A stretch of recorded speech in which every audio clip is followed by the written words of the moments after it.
Have you ever felt that invisible thread binding you to a life slowly begin to fray? Not in a dramatic explosion, but in the quiet, insidious unraveling of unspoken desires and unacknowledged longings? That's how it started for me, not with a grand gesture or a forbidden kiss, but with a subtle shift in the way the light fell on the familiar, transforming it into something unfamiliar, alien.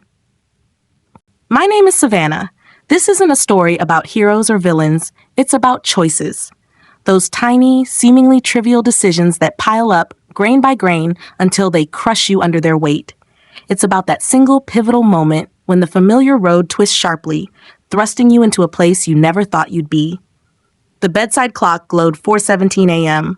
Outside, not even the birds had begun their morning songs, but inside my mind, a symphony of regret played on repeat. The sickly sweet scent of last night's champagne still lingered in the air, a cloying reminder of just how far I drifted from the person I believed I was. My Rolex ticked steadily on the nightstand, each second hammering against my fragile sense of identity. Savannah had always been relentless, a force to be reckoned with in the corporate world. She thrived on the adrenaline of closing deals, the rush of climbing the ladder, and the spotlight that came with success. She had met James during her final semester in the MBA program, a period when her career ambitions had laser focus. James, an environmental engineer, was her complete opposite, steady, content, and passionate about his community garden projects. At first, his stability had been comforting. She admired his authenticity and dedication to sustainability. He had been her anchor, a calm harbor amidst the storms of her professional life. They married, vowing to support and respect each other. But over the years, respect gave way to resentment. She began to see James as an anchor in the wrong sense, something weighing her down. Her long hours managing international clients clashed with his peaceful evenings spent gardening or working on water treatment initiatives. To her, his indifference to climbing the corporate ranks was a form of complacency, an affront to her drive.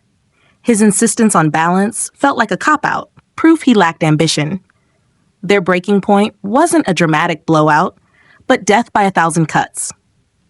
Every declined networking event for a garden meeting, every promotion he turned down for a community project, chipped away at her patience.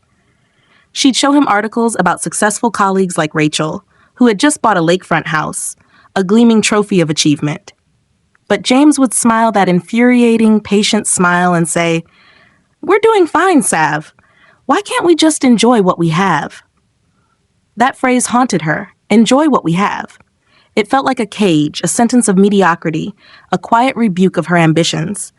To her, his contentment was a betrayal of the future she had imagined for them. The day she called him a failure as a husband and a father had scorched itself into her memory. She had come home elated after a career-defining presentation, only to find him dirt-covered from a garden meeting. The words poured out like venom, accusing him of lacking drive, of stifling her potential, of setting a poor example for children they hadn't even had yet. His silence in response had cut deeper than any argument. She had believed her harsh truths would jolt him into action. Instead, he left. When she came home to an empty bedroom, the silence was unbearable, a raw, gaping wound in the fabric of her life. After James walked away, Savannah buried herself in work. Midnight meetings, dawn calls with overseas clients, anything to avoid the emptiness of their house. Her professional life became her refuge, the only place where validation felt tangible. Yet even as the accolades rolled in, the victories rang hollow, devoid of the joy they had once brought her. Rachel, her colleague and so-called friend, had been persistent in her encouragement, urging Savannah to embrace her truth. She insisted on dragging Savannah out for happy hour, convinced that a change of scenery would brighten her mood. The bar they chose, a chic rooftop lounge, was everything James despised. Flashy, superficial, a shrine to hollow success. The evening began innocently enough, with rounds of expensive champagne and empty affirmations about Savannah's worth. But as the alcohol flowed, Rachel's words began to irritate her.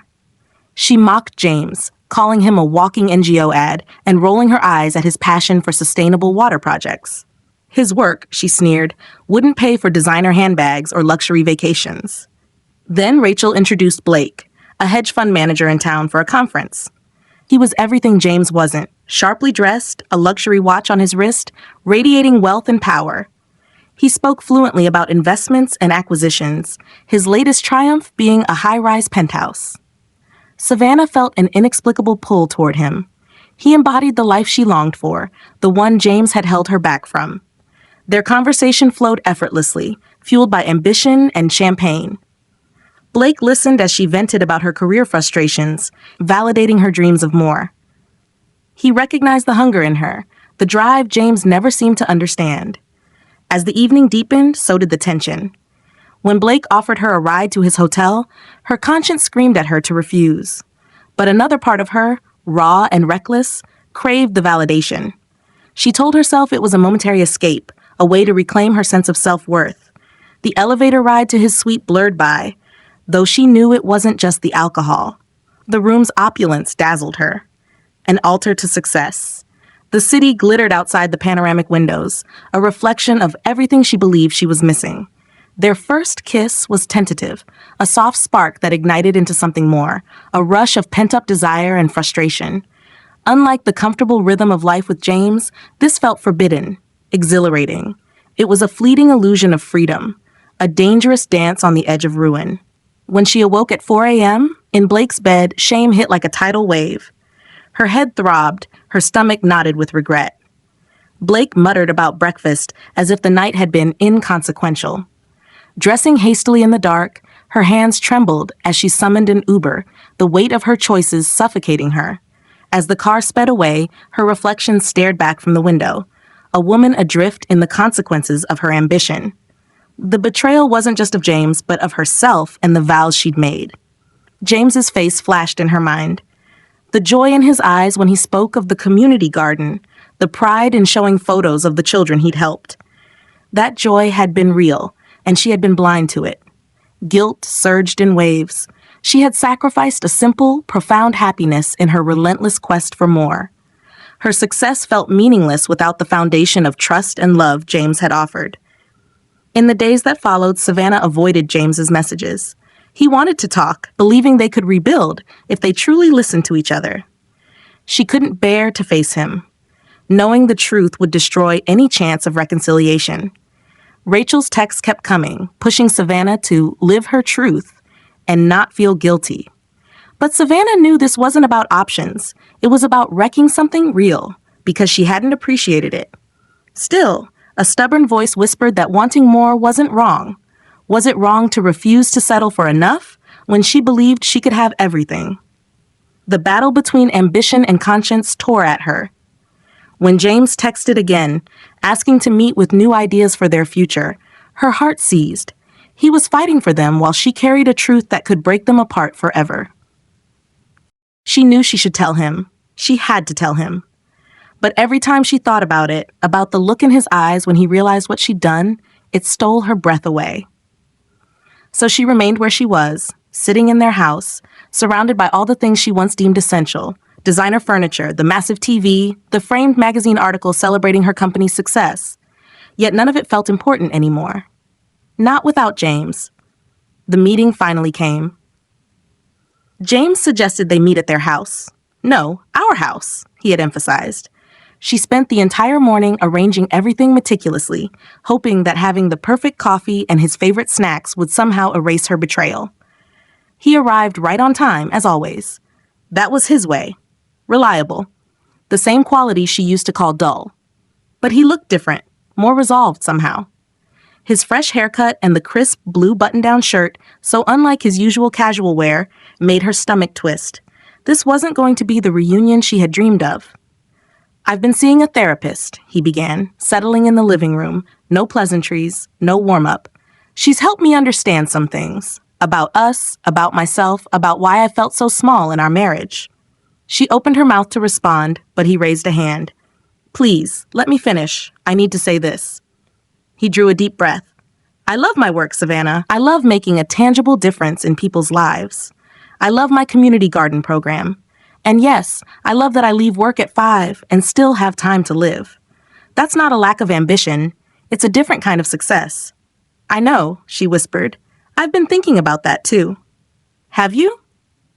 He leaned forward, his eyes sharp and searching. Because here's what I think. You're so terrified of being ordinary that you've forgotten how to be happy. Everything has to be bigger, better, more impressive. But when is it ever enough, Sav? When do you get to stop and enjoy what you've built? The guilt choked her. She had to tell him. James, there's something. I saw you, Savannah. 4 words. 4 simple words that stopped her world from spinning. Last Friday, I was downtown picking up takeout when I saw you getting into that Uber. I saw who you were with. Her world tilted again. James, Do you know what's funny? His voice cracked. I came by that night to surprise you. I had a whole speech planned about compromise. Maybe I'd take on more at work and you could pull back just a little. I even brought your favorite gelato. He gave a bitter laugh, hollow and broken. I waited for hours. When you didn't come home, I called hospitals. I convinced myself something horrible had happened. She was sobbing now, uncontrollably, her breath hitching between the ugly cries. It didn't mean anything, she gasped. I was drunk, I was upset, and what? Looking for someone more ambitious? His words struck her like a blow. You know what real ambition is, Savannah? It's sticking with what you believe in, even when it's not glamorous. It's choosing kindness when cruelty is easier. It's building a marriage on trust and respect, not competition and prestige. I know I messed up, she whispered, but we can fix this. We can go to counseling, take some time. No, he said, standing up. She noticed he wasn't wearing his wedding ring anymore. We can't fix this because you still don't get it. You're not sorry about what you did. You're sorry you got caught. You're sorry because this makes you look bad. Even now, you're probably wondering what people will say when they find out. She couldn't deny it. A part of her was already dreading the gossip, the judgment, Rachel's fake sympathy, the office whispers. I filed for divorce last week, he said quietly. The papers are being delivered tomorrow. I'm not doing this to punish you, Sav. I'm doing it because we want fundamentally different things from life, and neither of us should have to change who we are to make this work. But I love you, she said, hating how small her voice sounded. Maybe you do, but you love your idea of success more. He walked to the door, then turned back. You know what the saddest part is? You're already successful. You have a great career, a beautiful home, respect in your field, but you'll never see it because you're too busy looking at what everyone else has. He left then, and this time she knew it was for good. She sat there for hours, surrounded by all the expensive things she had insisted they needed.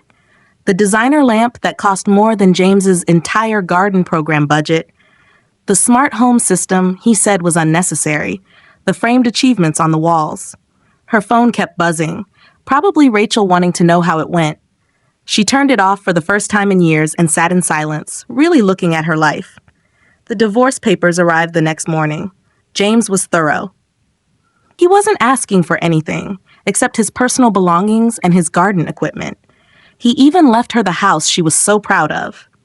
But sitting there now, it felt less like a victory and more like a monument to everything she'd done wrong. She kept thinking about what he had said, about being extraordinary versus being happy. When had she decided they couldn't be the same thing? When had she started measuring success by other people's standards instead of her own?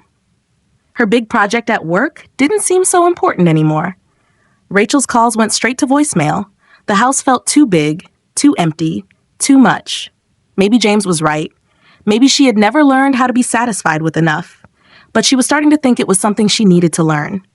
Not for him. It was too late for that. But for herself. Because all this ambition, all this pushing for more, had left her with a lot of expensive things and absolutely no one to share them with. She had told him he was a failure as a husband and father. It turned out she was the one who had failed at being a wife, at being honest, and at recognizing what really mattered. Now, she was left picking up the pieces of a life she had broken all by herself. The clock ticked on, each passing second a reminder of the time she had wasted, the mistakes she had made. But as the first rays of sunlight spilled through the window, painting the room in a soft, golden light, she knew her journey wasn't over. It was just beginning.